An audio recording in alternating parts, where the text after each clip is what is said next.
Good morning, class 11. We were studying about formation of company. So I have told you in my previous video there are three stages by which you can formulate a particular company. There are three stages. The first one is promotion. The second one is incorporation.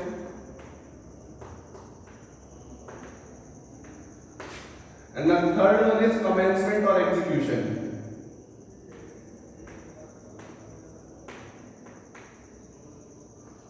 Commencement or execution.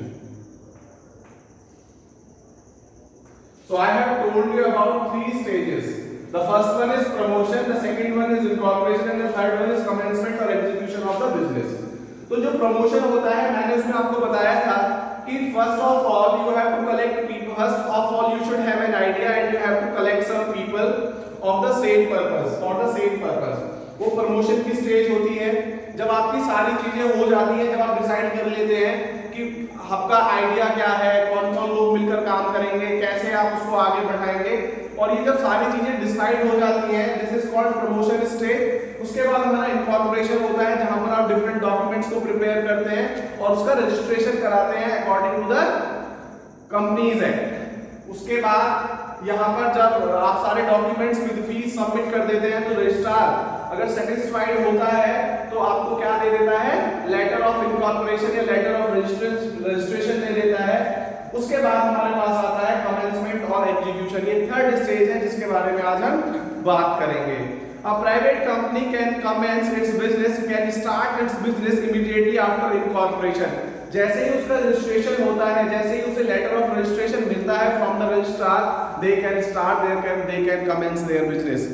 But a public company cannot commence business until it's obtain a certificate of commencement of business. लेकिन अगर कोई public company है तो उसे पहले letter of commencement की requirement होती है। A public company has to comply with the provision of section 11 of Companies Act 2013 to obtain a certificate of commencement of business. In case of company issuing the prospectus, अब दो condition इसमें होती हैं जब company अपना prospectus issue करती है। A public company have share capital and which invites public to subscribe to its shares and debentures cannot start any of its business until it satisfy the following condition. जो public company होती है वो कहां से capital subscribe करती है, from the general public in the form of shares and debentures. तो जब तक वो सेटिस्फाई नहीं करेगी अपने शेयर होल्डर्स को तो उसके लिए क्या करना होता है, उसे under section 11 of companies act 2013 के एक company must receive the amount of minimum subscription with in 4 months, यानी 120 डेज के अंदर उसे मिनिमम कैपिटल एक इकट्ठा करना होता है, सब्सक्राइब करना होता है। दूसरा, every director of the company has paid to it value of each of shares taken और contracted to be taken by him for which he is liable to pay in cash. अब जो भी director होंगे उन्हें भी एक minimum share जो रखना होता है उसकी जो वैल्यू होती है दे हैव टू सबमिट, उन्हें वो जमा करनी होती है। The same proportion as is received on application and allotment from the share holders. तो तीसरा है, there has been filed with the registrar a duly verified declaration by one of the director or secretary that the condition first and second have been complied out. इसका मतलब क्या है कि registrar के यहाँ पर जो डायरेक्टर होते हैं उन्हें एक क्या देना होता है, एक लेटर देना होता है दैट फर्स्ट एंड सेकंड, यानी कि उन्होंने जो मिनिमम शेयर कैपिटल है उसको सब्सक्राइब कर लिया है विद इन 120 डेज, और दूसरा जो डायरेक्टर्स है उन्होंने भी अपना जो शेयर है अमाउंट है वो अपना पे कर दिया है, उसका जो सबमिशन है वो रजिस्ट्रार के यहाँ पर करना होता है। In case of company is not issuing the prospectus, अगर कंपनी जो है प्रोस्पेक्टस इशू नहीं करती है उस केस में क्या होगा, statement in lieu of prospectus has been presented to the registrar. तो उसके बदले में उसे क्या करना होता है, एक स्टेटमेंट उसे देना होता है प्रोस्पेक्टस के बदले में रजिस्ट्रार के यहाँ पर। Every director of the company has paid to it for the shares taken और कॉन्ट्रैक्टेड, कि शेयर होल्डर्स ने सारा पैसा जो जो डायरेक्टर्स हैं जितने शेयर्स उन्होंने लिए हैं, जितना कॉन्ट्रैक्ट उन्होंने किया है, they have paid that money. दूसरा, there has been filled a declaration with the register by the director or secretary that the condition first and second has been completed. तो दोनों चीजें उसमें बतानी होती है, if they are not issuing the prospectus and the second one the director already has submitted their capital.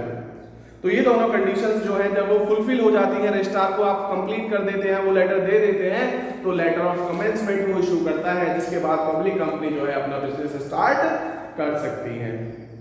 बच्चों इसमें आपको तीन चीजें दे रखी हैं, मेमोरेंडम ऑफ एसोसिएशन है, आर्टिकल ऑफ एसोसिएशन है और प्रॉस्पेक्टस है। मैंने आपको बताया था मेमोरेंडम ऑफ एसोसिएशन होता क्या है। तो मेमोरेंडम ऑफ एसोसिएशन में क्या क्या चीजें होती हैं, नेम क्लॉज होता है, यानी कि नेम ऑफ द ऑर्गेनाइजेशन होता है, उसका एड्रेस होता है, ऑब्जेक्टिव और पर्पस ऑफ बिजनेस होता है, लायबिलिटी क्लॉज होती है, कैपिटल क्लॉज होती है, how much liability they have and who will beer how much of liability, उसमें कैपिटल क्लॉज होता है, कैसे कैसे उन्होंने कैपिटल को सब्सक्राइब किया है, और एसोसिएशन एंड सब्सक्रिप्शन क्लॉज होता है कि कितने लोग इसमें एसोसिएटेड हैं, किसकी क्या रिस्पांसिबिलिटी है, किसका कितना अथॉरिटी है, वो सारी चीजें जो मेंशन होती हैं that has been there in written format, that is called memorandum of association. जो मेमोरेंडम ऑफ एसोसिएशन है, आप कह सकते हैं किसी भी ऑर्गेनाइजेशन का वो पूरा क्या होता है, एक तरीके से बॉडी होता है, एक स्ट्रक्चर होता है, how the organisation has been formed, कैसे कोई ऑर्गेनाइजेशन फॉर्म हुई है। तो you have to study all the clauses carefully. दूसरा है हमारे पास आर्टिकल ऑफ एसोसिएशन, यानी कि जो मेमोरेंडम ऑफ एसोसिएशन में दिया हुआ है उसके लिए आपको डिफरेंट रूल्स एंड रेगुलेशंस बनाने होते हैं। उन चीजों में यानी मेमोरेंडम ऑफ एसोसिएशन को फॉलो कराने के लिए डिफरेंट रूल्स और रेगुलेशंस की जरूरत होती है, that has to be presented in written format, that is called article of association. ठीक है बच्चों, तो ये आर्टिकल ऑफ एसोसिएशन में बहुत सारी चीजें होती हैं, आपको 24 चीजें, आपको 24 लिस्टेड वो आपको दिया गया है जो कंपनीज के आर्टिकल्स ऑफ एसोसिएशन में मेंशन होता है, यानी कि प्रिलिमिनरी कॉन्ट्रैक्ट्स होते हैं, division of various types of shares and rights of share holders होते हैं कि कंपनी के शेयर किस तरीके के हैं और शेयर होल्डर्स को राइट क्या क्या है, mode of issue and allotment of shares, कैसे शेयर्स इशू होंगे, कैसे उनका अलॉटमेंट होगा, fixation of minimum subscription, method of issuing share certificates, rules regarding calls on shares and so on. इसको भी आपको ढंग से तैयार करना है, ध्यान से पढ़ना है। और लास्ट है हमारा प्रॉस्पेक्टस। ये भी प्रॉस्पेक्टस होता क्या है, it refers to that document which contains all the relevant information to issue and through with the company invites the public to apply the shares, debentures etc. जो कंपनी शेयर इशू करती है, debenture issue करती है, यानी कि जो general public से जब हम कैपिटल सब्सक्राइब करते हैं तो कंपनी को अपनी पूरी इंफॉर्मेशन एक रिटन फॉर्मेट में देनी होती है, that is known as prospectus. जब आप कभी लोग डिग्री कॉलेज में एडमिशन लेने जाएंगे तो आपने देखा होगा जो कॉलेजेस होते हैं वो अपना प्रॉस्पेक्टस इशू करते हैं, दे totally provide information about their from the very starting, कब से स्कूल शुरू हुआ, कब से कोई कॉलेज स्टार्ट हुआ, कब से कोई कंपनी चली, कौन कौन इसके डायरेक्टर्स रहे, who was the owners, how they have started their business, उनका प्रेजेंट सिचुएशन क्या है, फ्यूचर ऑब्जेक्टिव्स क्या है, all the information has to be mentioned in that particular document and that is called prospectus. ये भी आपको ध्यान से पढ़ना है। अगर कोई प्रॉब्लम आप फेस करते हैं इससे रिलेटेड, ये तीनों चीजें बहुत इंपॉर्टेंट है, MOA memorandum of association, AOA article of association and the third one is prospectus. तो आप मुझसे डिस्कशन कर सकते हैं 9871331793 पर। Thank you, have a nice day.